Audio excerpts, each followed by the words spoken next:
everyone, balik lagi sama aku Sinta di sini. Hari ini aku kedatangan tamu. Di sini kita bakalan kasih informasi ke kalian yang pengen banget kuliah di Thailand. Bakalan kasih beberapa referensi kampus-kampus mana aja yang rekomend buat kalian yang pengen melanjutkan studi di Thailand, kayak gitu. Sebelum itu aku bakalan kenalin dulu teman aku. Silakan. Halo, aku Budi. Nama lengkapnya Trivan Budi. Di sini kuliah di Conservation Ecology Program di King Mongkut University of Technology Thonburi. Sekarang kita menginjak semester 4. Oke teman-teman, jadi temanku ini udah hampir 2 tahun di sini dan kita berdoa bersama-sama semoga kita cepat selesai dan bisa kembali lagi ke rumah, ngabdi untuk negara katanya. Oke, jadi kita bakalan ngasih informasi ke kalian gitu. Sejauh ini yang kita tahu gitu ya, tapi kita masih belum tahu nih ini informasinya benar atau enggak. Untuk lebih jelasnya lagi kalian bisa langsung kunjungi webnya dari kampus masing-masing kayak gitu. Dan di sini kita juga bakal kasih tahu gimana sih step-stepnya cara ngedapetin beasiswa di sini. Tapi secara umumnya biasanya yang ada di sini tuh kayak gini, kayak gitu. Mungkin kita bisa mulai dari kampus kita sendiri kali ya. Ya. King Mongkut University of Technology Thonburi atau kita biasa sebut KMUTT. Gitu. Jadi King Mongkut University of Technology atau KMUTT itu masih masuk dalam wilayah Bangkok, teman-teman. Tapi kita nggak di pusat kotanya ya. Di pusat kota tuh ada lagi kampus lain. Nanti bakalan kita cerita juga. Nah, kita tuh tempatnya kayak di pinggiran itu, perbatasan Bangkok lah, di bordernya ya. Bilangnya kayak gitu. Nah, di King Mongkut University atau KMUTT ini tuh dibagi jadi 3 kampus. Kampus utama kita itu ada di Bangmot namanya ya. Bangmot, terus yang kampus keduanya itu di Bangkuntien namanya. Yang ketiga itu di mana aku lupa? Ratchaburi. Ratchaburi.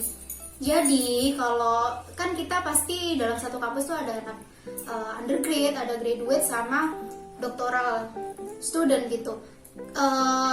Kalau untuk kampus yang ada di Bangmot, yang kampus utama itu rata-rata mahasiswa S1 tuh kuliah di sana gitu. Jadi jurusannya itu lebih banyak.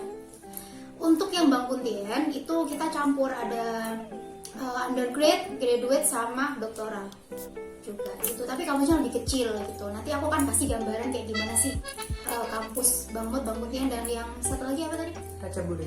Ya, di Ratchaburi itu. Aku masih belum pernah. Ya, jadi di KMUTT itu ada 12 fakulti dan school. Yang pertama itu ada engineering, ada science, ada industrial education and technology, ada School of Liberal Arts, School of Information Technology, School of Energy, Environment and Materials, ada School of Bioresources and Technology, ada Joint Graduate School of Energy and Environment, ada Institute of Field Robotics, ada Graduate School of Management and Innovation, dan yang terakhir ada College of Multidisciplinary Sciences. Karena kita ini under School of Bioresources and Technology, di sini kita bakal jelasin ada berapa jurusan. Kita jelasin ada berapa jurusan sih di bawah naungan SBT, kayak gitu. Yang pertama itu ada Biotechnology, Ya. terus habis itu ada Biochemical Technology, ada Natural Resources and Management, terus ada lagi Post Harvest. Terakhir itu Bioinformatics. Kuliah di Enzam itu di bawah naungan Biochemical Technology, dan di sini tuh masih dibagi lagi jadi beberapa konsentrasi penjurusan. Yang pertama itu ada Carbohydrate, terus setelah itu ada Enzyme Technology, itu labku, terus selanjutnya itu ada Lipid Technology, dan ada juga Flavor and Perfumery, dan yang terakhir itu Gene Lab. Jadi nanti aku bakalan jelasin lebih detail lagi mengenai labku di Enzyme Technology di next video.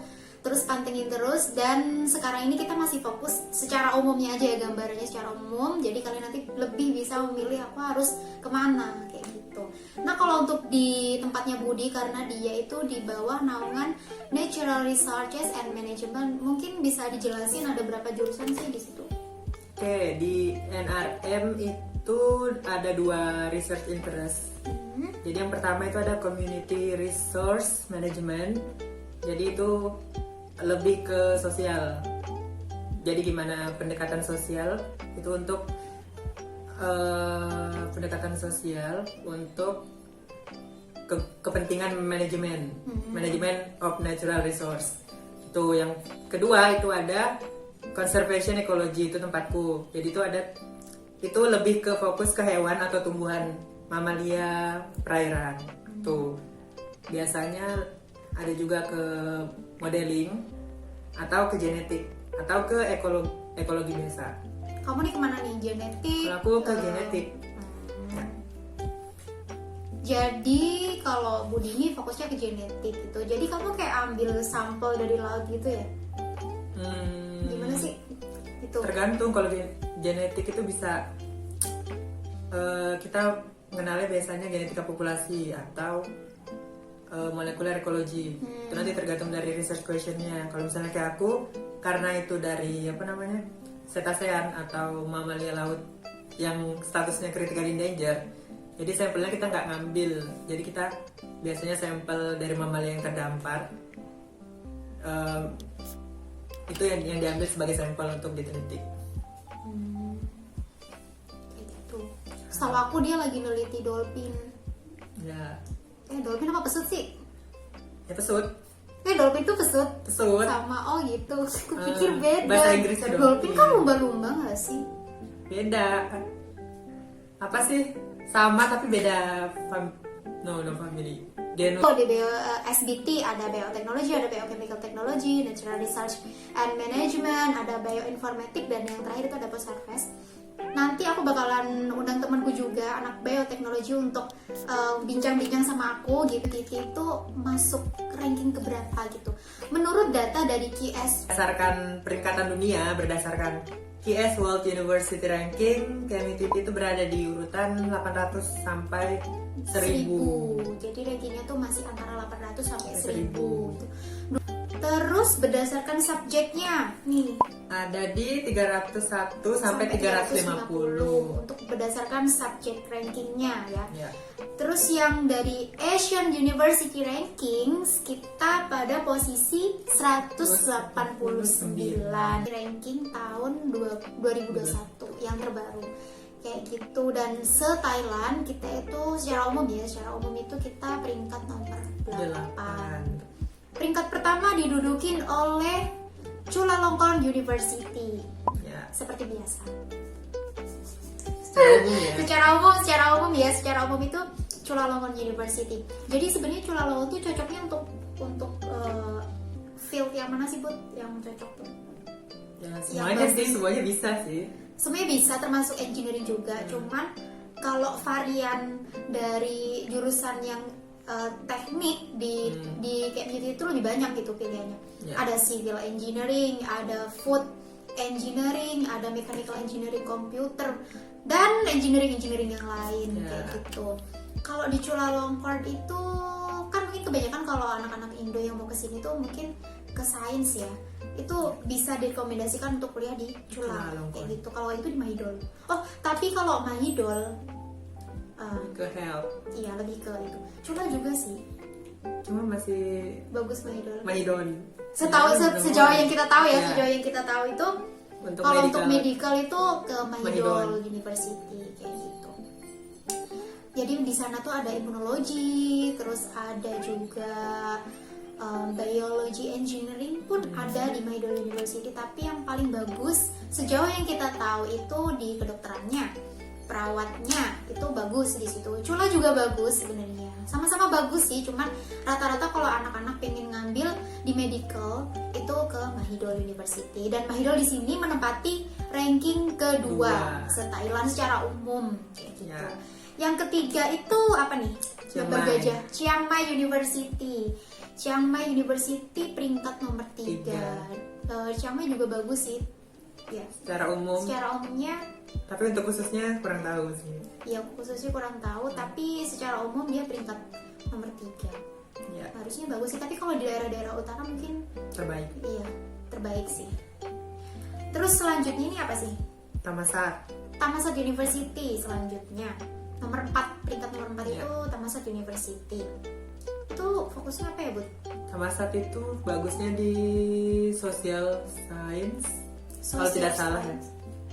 sosial gitu-gitu.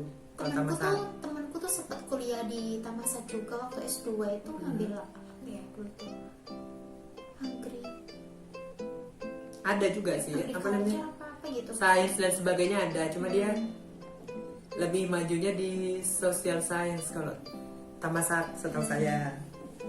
Terus yang di peringkat nomor 5 di situ ada Kasetsat. University. Nah, bagi teman-teman kan di Indonesia tuh banyak kuliah di pertanian gitu. Ya.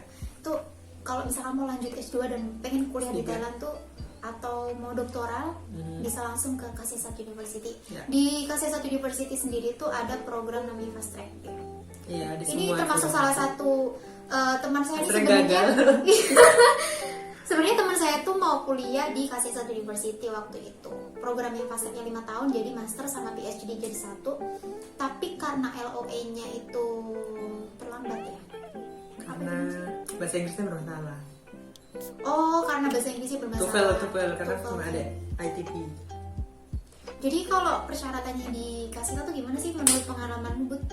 Itu TOEFL-nya dia boleh ITP minimum, tapi harus tesnya di kaset sendiri. Jadi TOEFL-nya kaset, nggak bisa kita bawa TOEFL dari Indonesia gitu, nggak bisa. Ya, Kalau pengalaman teman saya kayak gitu. Ya, kalau IBT bisa, IBT IELTS itu bisa. Tapi kalau ITP nggak bisa. Harus yang dilaksanakan di Kasetsat sendiri. Atau tesnya dari mereka namanya KUEPT. KUEPT. Ya, kalau nggak salah. Nah, banyak juga nih anak Indonesia yang kuliah di Kasetsat University. Temanku ada di packaging, di bagian packaging juga. Kayak Ya. gitu. Cuman ya Juga.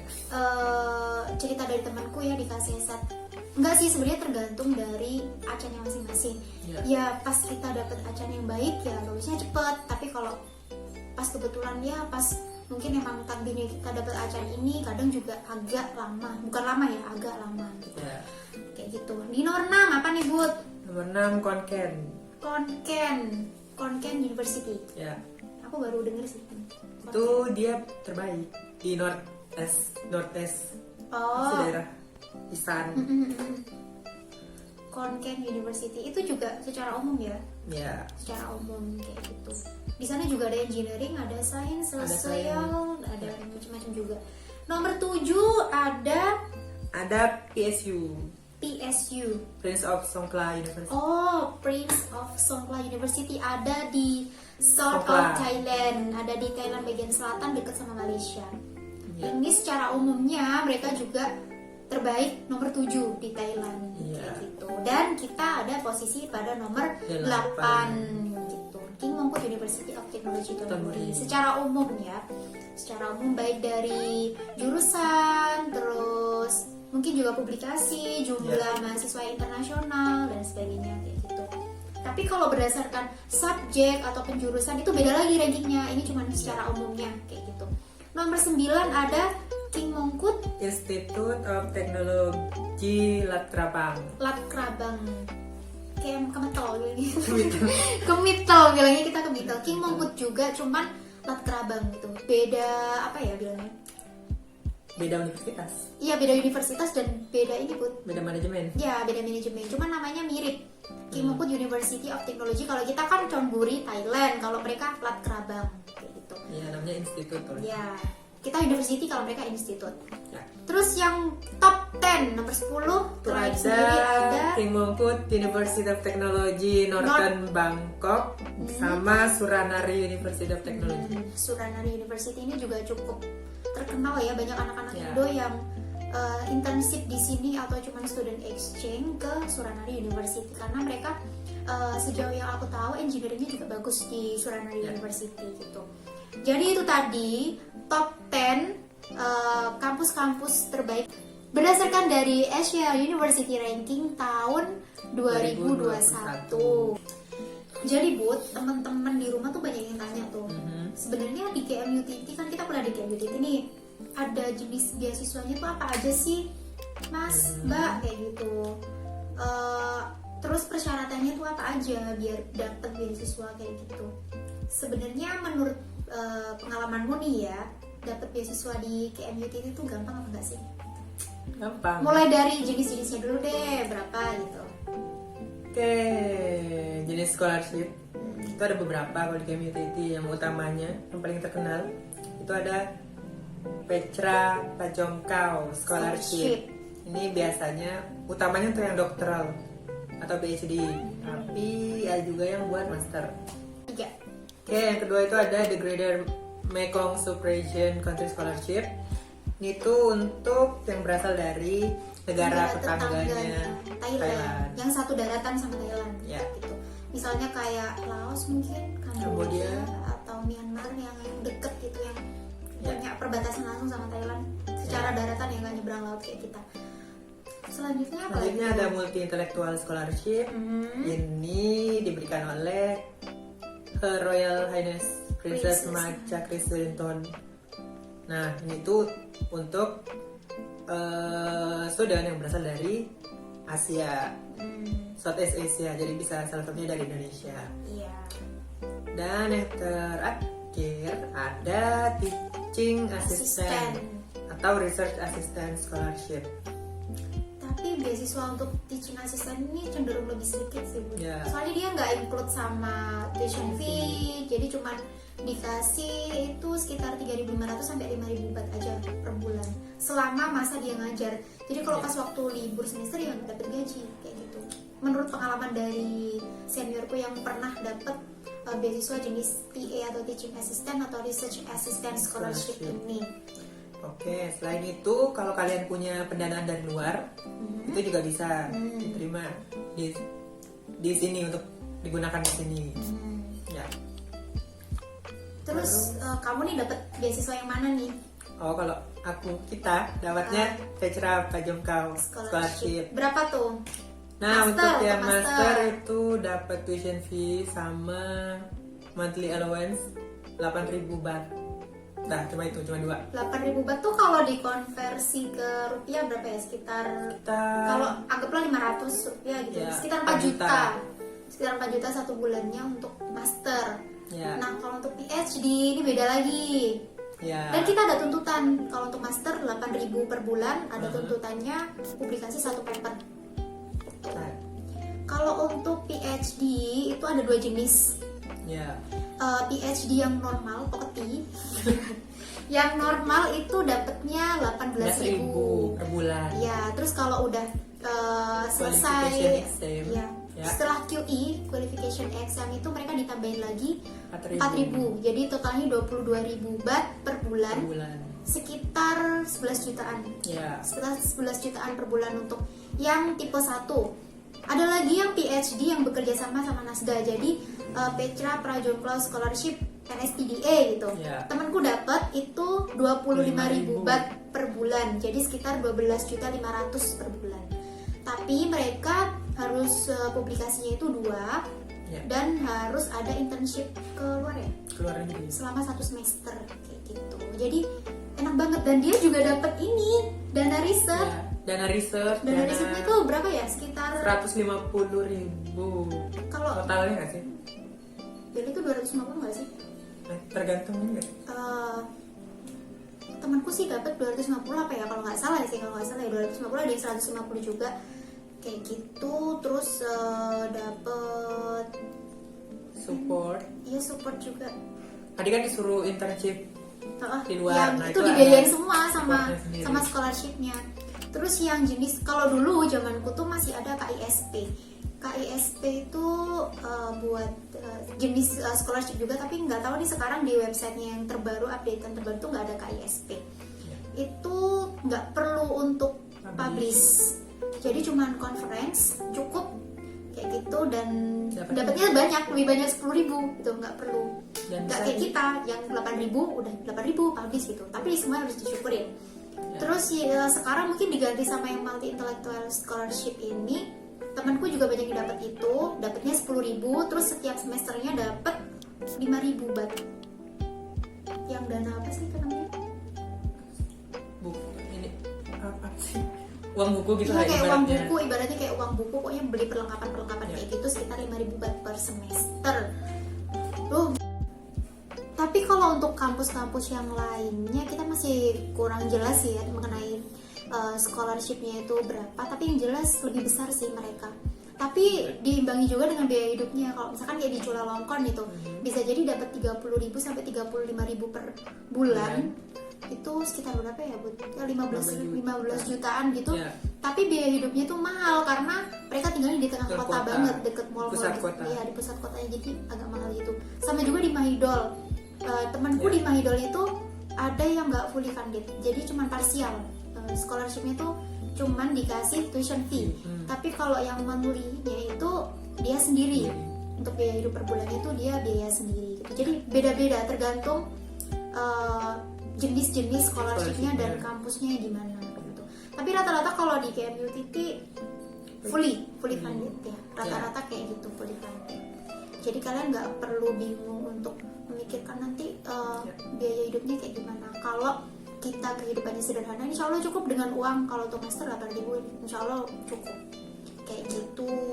Terus persyaratannya, Bu, gimana cara dapat beasiswa? Kok kamu bisa dapat beasiswa itu gimana gitu? Keberuntungan. Jadi sebenarnya guys, dapat beasiswa di Thailand itu sebenarnya gampang. Kalian so cukup, so easy ya. Kalian tuh cukup memenuhi requirement mereka itu apa? Misalnya kayak IPK-nya minimal 3,25 kalau untuk mau ke master. Minimal 3,25 kalau untuk PhD minimal 3,5 atau kurang dari itu, tapi harus punya publikasi misalnya kayak gitu. Terus lolos wawancara juga. Nah, gambaran wawancaranya tuh secara general aja ya. Kita ditanyainnya itu masalah backgroundnya apa, terus habis itu mau di sini tuh mau ngerjakan apa fokusnya kayak gitu. Terus ditanya kayak gitu-gitu. Dan ditanyain kayak misalnya kalau misalkan nanti scholarshipnya habis, apa yang kamu lakukan kayak gitu-gitu sih. Lebih ke problem solvingnya kita ketika di sini itu kayak gimana gitu, untuk meyakinkan si provider ya, si pemberi scholarshipnya itu. Nah, dan interviewnya itu ada, kalau waktu zamanku tuh ada 2 tahap. Jadi pertama itu dari jurusan yang mau kita tuju, dan yang kedua itu dari scholarshipnya. Kadang gitu. Ada juga yang nggak interview sama sekali kayak gini, kayak temanku nih nggak interview sama sekali. Jadi gampang banget buat dapet di sini. Yang susah itu keluarnya. Yang susah itu keluarnya. Ya namanya juga kuliah ya, pasti kita melalui kalau kita harus banyak faktor kita nggak lulus itu ya karena itu banyak faktor. Bisa dari eksperimennya. Iya, dari eksperimennya, mungkinnya acannya bisa jadi acan tuh pembimbing dosennya, bisa jadi dari pembimbingnya, bisa jadi juga dari faktor kitanya sendiri, mungkin males atau apa kayak gitu sih. Dia tuh yang tanya kehidupan di sana tuh kayak gimana sih, Mbak, Mas, kehidupan di sana tuh apakah jauh beda sama di sini? Setahu aku ya yang tinggal selama ini udah 3 tahun lebih, hampir 4 tahun di sini tuh hampir sama kayak di Indonesia aja gitu, nggak ada bedanya. Kita nggak merasa kita di luar negeri kok. Soalnya suasananya pun sama kayak di Jakarta, macet juga. Terus makanannya yang beda mungkin karena makanannya kali ya agak asem, pedes gimana gitu. Jadi sampai sekarang pun aku juga masih belum menerima sih meskipun hampir 4 tahun di sini. Terus dari orang-orangnya mirip sih, cara pengajarannya juga mirip sama kayak di Indo. Cuman kalau untuk penelitian jenis-jenisnya itu kita beda. Ada tipe-tipenya. Nanti aku bakalan diskusiin lagi lebih detail sama temanku yang dari BOT itu, karena dia ngambil program yang beda sama aku. Meskipun scholarship kita tuh sama. Kayak gitu. Jadi mungkin itu aja kali ya, sedikit informasi tentang kampus-kampus di Thailand yang rekomen buat kalian yang mau lanjut master atau PhD. Oke, mungkin cukup sekian ya sedikit informasi dari aku sama Budi. Semoga bisa bermanfaat. Untuk lebih lengkapnya nanti kalian bisa langsung cek linknya di description box untuk lebih tahu detailnya tentang scholarshipnya, tentang penjurusannya kayak gitu. Makasih banget kalian udah nonton video ini sampai akhir, dan jangan lupa untuk like, komen di bawah, dan subscribe sebanyak-banyaknya. Sekian video dari kami. Thanks for watching and see you on my next video. Bye bye. Selamat